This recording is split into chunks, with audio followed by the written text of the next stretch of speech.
ML आपन को आम शो रे द्वितीय थर स्वागत।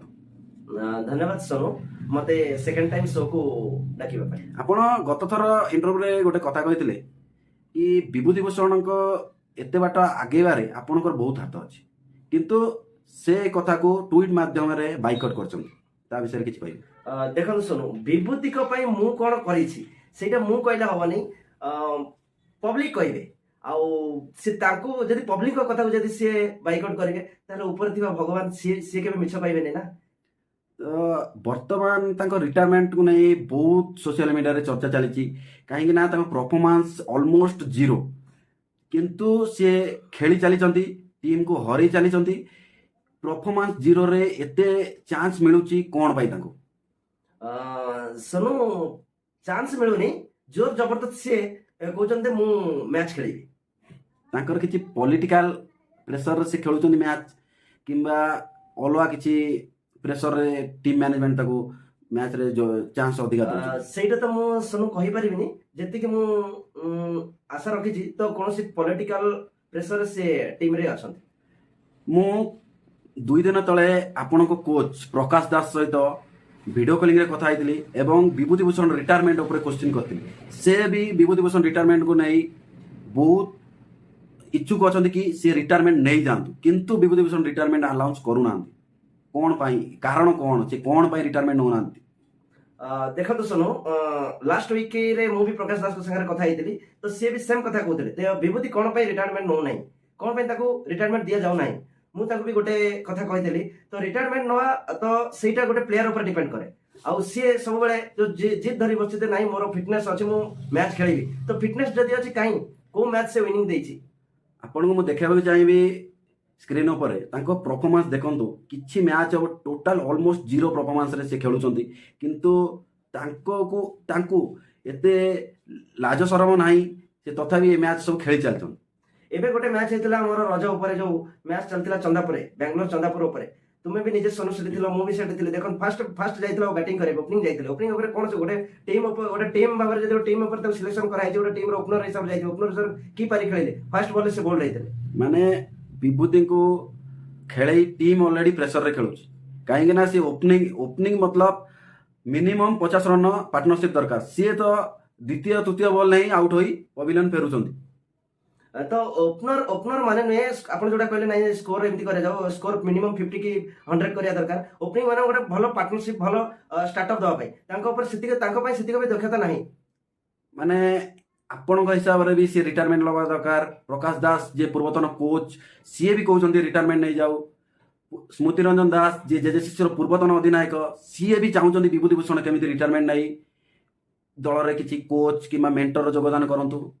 सी रिटायरमेंट नेबा परे कोनोसी युवपीढ़ी को कैप्टेन सुजोग मिलिबा तो सब प्लेयर माने चाहउचंती कि सब कोच माने भी चाहउचंती जे रिटायरमेंट नो बोली, कारण से रिटायरमेंट नेला परे युवपीढ़ी मानक पई सुजोग भी अछि। से माने भी ओपनिंग करिया पे बहुत भलो प्लेयर बाहर लेनी भलो प्लेयर जे ओपनिंग करिया पे योग्यता से माने भी बाहर बसी रहिचंती तो से रिटायरमेंट नेला पर से माने निश्चित भाव चांस मिलिबो टीम रे। जेजेसीसी रो गोटे मैच थिला कंठोबई पड़िया रे रिसेंटली कथा कहूची सी सेमीफाइनल मैच रे 5टी बॉल 5टी छक्का खाई टीम को पराजय मुखे ऑलमोस्ट नहीं जाइतिले, किंतु सेठी तांकर गोटे युवपीढ़ी रो यंग प्लेयर चिंटू तांका ना सी जेजेसीसी को बंचाई देथिले भलो बॉलिंग करी एवं भलो बैटिंग करी ता ऊपर किछ कहिबे। चिंटू कथा कहले चिंटू गोटे भलो प्लेयर कम बयसर पिलाटी एबे भलो मैच खेलुची भलो परफॉर्मेंस भी दउची आउ से भी केवल विभूति प्रेशर रे विभूति खेलुचंती बोली ताको आज टीम रो बात करा जायछि। चिंटू को आपण जेजेसीसी रो आगामी अधिनायक भाव रे देखुचंती। निश्चित भाव रे चिंटू को आगामी अधिनायक भाव रे ताको घोषणा करा जिवो। तो विभूति भूषण रिटायरमेंट नौ नांती बोली तांको जेजेसीसी चिंटू को कैप्टेन घोषणा करू नांती।